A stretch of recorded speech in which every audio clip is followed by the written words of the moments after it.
नमस्कार, मैं हूं वीरेश सिंह। आरटीआई के टॉक शो में एक बार फिर से मैं स्वागत करता हूं। आज का मुद्दा थोड़ा सा फिर से हट करके है, लेकिन सबसे पहले मैं बता दूं कि आज श्री अशोक मलिक जी हैं, नेशनल स्पीकर हैं, private ITI management association Uttar Pradesh के ये नेशनल स्पीकर हैं। इनसे हम जानेंगे कि आखिर क्यों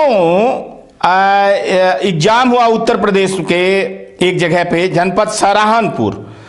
तो सहारनपुर में जो है तो आईटीआई के छात्रों ने सीबीटी एग्जाम के परीक्षा केंद्र में, उत्तराखंड उनका केंद्र हो गया था, तो उन्होंने क्यों आखिर एडमिट कार्ड को आग में जलाया, तो इसके बारे में जानेंगे और उनके विचार में जानेंगे और कुछ वीडियो आपको दिखा रहा हूं। और ये सुनिए आप जो है तो डॉक्टर अशोक मलिक जी से कि अशोक मलिक जी क्या कह रहे हैं, सुनिए, फिर इसके बाद मैं बात करूंगा। देखिए, मेरा नाम डॉक्टर अशोक मलिक, मैं प्राइवेट आईटीआई एसोसिएशन का राष्ट्रीय प्रवक्ता हूं। उत्तर प्रदेश के जनपद सहारनपुर से बिलोंग रख रहा हूं। आप टॉक शो को मैंने देखा है, आपने बड़ा उम्दा कार्यक्रम है। सरकार को आप डीजीटी की समस्याओं, बच्चों की समस्याओं को डिजिटल पहुंचाने का काम करें, मुझे ये पूरी हमारी सरकार से मांग है। पिछले 3 वर्षों से द्वितीय वर्ष के बच्चों को फीस प्रतिपूर्ति नहीं मिल रही है। बच्चा परीक्षा छोड़कर भाग रहा है। 50% से ज़्यादा बच्चा परीक्षा छोड़ रहा है। इधर सीबीटी की परीक्षा है, 10वीं के बेस पर परीक्षा। 10वीं का मेरा सुझाव है सरकार को कि 10वीं का सिलेबस कंप्यूटर का हो और तब सीबीटी की परीक्षा बच्चा दे 10वीं का, तब आप आईटी की परीक्षा करें। या सेंटर हमें आप दे दिया जाए, तो अलग अलग बच्चों का हो, ये था बोर्ड बनाया जाए यूपी बोर्ड का। जैसे यूपी बोर्ड है, दूसरे बोर्ड बनाया जाए, आईटीआई का बोर्ड बनाया जाए। किनका सेंटर प्राइवेट कंपनी को क्यों दिया गया? प्राइवेट कंपनी सहारनपुर में 20x10 के कमरे में आपका जो चल रहा है, आपका सीसीएमसी का आपका सेंटर जो चल रहा है वो आपका, उसके बाद में उत्तराखंड में सेंटर दे दिया, दूसरे स्टेट में सेंटर देगा। अब आजमगढ़ का सेंटर अलीगढ़ में है जो 690 किलोमीटर है। क्या संभव है? क्या व्यवस्था डीजीटी की है?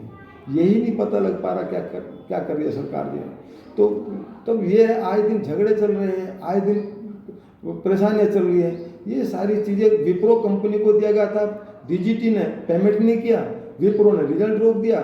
उसके बाद में विभाग की गलती के कारण से, डीजीटी की गलती के कारण से, भारत सरकार की गलती के कारण से, तो हजारों बच्चे, करोड़ों बच्चे आपका जो, लाखों बच्चे आपका जो है वो बच्चा परीक्षा छोड़ के जा रहा है, क्योंकि फीस उसके पास है नहीं। गरीब बच्चा था, उसने तो इधर सरकार आपका जो फीस प्रतिपूर्ति देगी, मैं परीक्षा दे लूँगा, मुझे फीस मिल जाएगी। बच्चा फीस नहीं दे पा रहा, संस्थान को फीस नहीं मिली, तो ये बहुत बड़े नुकसान पर संस्थानें जा रही है। 20% 25% संस्थानें बिक चुकी है और 20-25% जब बंद हो चुकी है, 20-25% आपका बंद होने का कारण है। तो ये ऐसी व्यवस्था के तहत आपका कैसे कुशल भारत का सपना योगी जी देख रहे हैं, कैसे है? क्यों प्राइवेट कंपनियों को हाथ में दे जा रहा है? सवाल निशान है। खुले में लूट मच रही है। 2-2 हज़ार रुपये से 5-5 हज़ार रुपये ले जा रहा है बच्चे से। कोरोना के टाइम में बच्चे को फीस नहीं है। जो बच्चा यदि यहाँ से संस्थान की फीस दे के गया तो सेंटर पर जाकर नहीं हो पा रहा, उसके पास पैसा नहीं है, उसको वहाँ से भगा जा रहा है। टाइम पर आपका कई जगह वीडियो आती है बार जो टाइमों पर जो परीक्षा नहीं हो पा रही है, जो समय पर जाते हैं वहाँ गेट बंद है, व्यवस्था नहीं है, अव्यवस्थित परीक्षाएँ हो रही है तमाम के। ये विफल परीक्षा है सीबीटी की। हमने शुरू में बोला था, आज भी बोल रहे हैं। मंत्री के हमने अगस्त के माह में भी हमने ज्ञापन दिए, उससे पहले जुलाई में ज्ञापन दिए, और अभी आपने हमने जो ज्ञापन दिया गया था, डीजीटी का घेराव किया पूरे भारत के 10 प्रदेशों के लोगों ने। सहारनपुर में बच्चों को परीक्षा का कार्यक्रम था, एडमिट कार्ड लेने आए थे। बच्चे बहुत आक्रोशित हैं। बच्चों ने एडमिट कार्ड लेने से मना कर दिया। जो एडमिट कार्ड लिए गए हैं उनकी पर्चियाँ फूंक दी। इनका कहना, बच्चों का कहना यह है कि हमारी परीक्षाएं होनी चाहिए थी जनपद पर, जनपद से बाहर आपका दूसरे प्रदेश में जो परीक्षाएं दी है 150-200 किलोमीटर जो यहाँ सहारनपुर के भी 60 किलोमीटर 70 किलोमीटर शामली से आ रहे हैं दूसरे हैं, तो वो बच्चा कैसे जाएगा 8 बजे परीक्षा देने के लिए?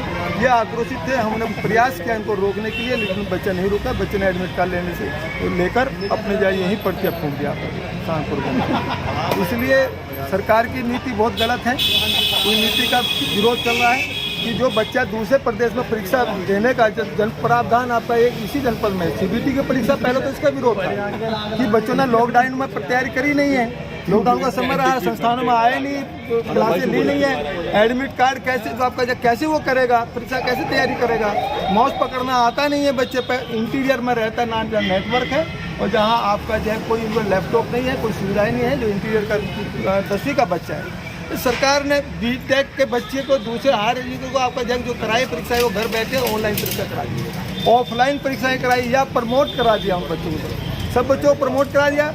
लेकिन आईटीआई का हाई स्कूल के बच्चे पर पता नहीं सरकार को क्या नजर आ रहा। आईआईटी बनाना चाहते करते कहाँ से आईआईटी बना लेंगे बच्चों को इस तरीके से आपका जब इस तरह कर लेंगे जो 10वीं का बच्चे का हायर एजुकेशन के बच्चे आप ऑफलाइन परीक्षा करा रहे हैं। अभी तक कहाँ होती रही परीक्षाएं? अभी तक परीक्षाएं कहाँ होती रही? जनपद स्तर पर परीक्षा होती थी, सब जगह जनपद पर होती थी, राज्य का आईटीआई में होती थी। इससे पहला हुआ एक सीएमसी पर डाला था 50-55%। भैया हमारा एडमिट कार्ड हुआ है आईटीआई का, इसमें ना हमारा कोई पेपर हो रहा, टाइमिंग हो चुकी है, 4 बज चुके हैं पूरे, टाइमिंग है 2:30 बजे की एंट्री की और बता रहे अभी तक कोई सर्वर अंदर से सर्वर नहीं है। 50,000 रुपये घंटा हमारा रुपया वापस करो। पेपर कैसे होगा हमारा? पेपर कैसे होगा? पेपर नहीं हुआ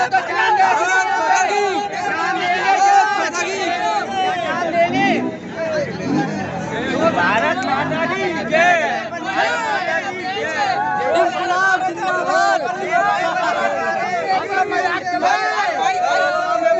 कॉलेज का फोटो सेंटर केंद्र है पीछे वहाँ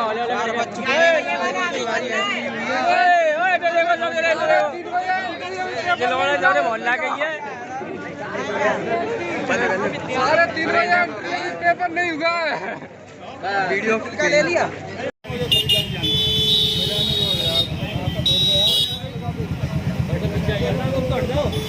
अजय राजा मैदान चेहरा देखो, चेहरा दिखाओ, चेहरा देखो सामने सामने।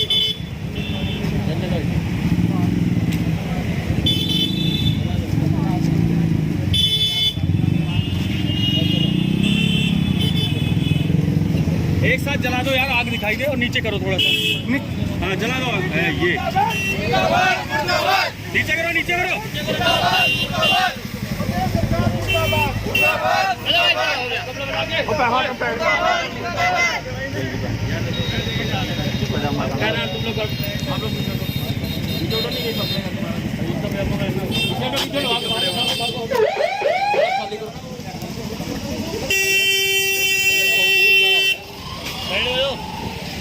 तो ये थे डॉक्टर अशोक मलिक। आपने इनकी बात सुनी और छात्रों का क्रोध भी देखा हुआ है आपको। तो वीडियो सहित, एविडेंस सहित, सबूत सहित मैं आपको दिखा रहा हूं, आप देखिए और आप खुद ही सोचिए। यह मैं डीजीटी के अधिकारियों के लिए भी बोल रहा हूं कि आखिर छात्रों को इतना परेशान क्यों किया जा रहा है, छात्र परेशान क्यों हो रहे हैं। क्या एग्जाम सेंटर को 30-30, 40-40 किलोमीटर से भी दूर एग्जाम सेंटर बनाए जाएंगे? क्या इसके पीछे क्या हकीकत है, यह सब आपको देखना पड़ेगा, समझना पड़ेगा और करना पड़ेगा। खास तौर से जो आपकी एजेंसियां हैं, उन एजेंसियों को बैठा करके बात करना पड़ेगा कि आखिर ऐसी जो है तो नाइंसाफी क्यों कर रहे हैं। यह छात्रों के हित के लिए है, यह छात्रों के भविष्य के लिए है। आखिर आईटीआई खुली ही क्यों है? आखिर आईटीआई खोलने का मकसद क्या था सरकार का? इतना बड़ा बवंडर आखिर क्यों हो रहा है, यह तो सोचना पड़ेगा आपको। और आपके साथ साथ में जो स्टेट डायरेक्टर हैं आईटीआई के और ज्वाइंट डायरेक्टर, वो अपने कर्तव्य से पीछे ना हटे।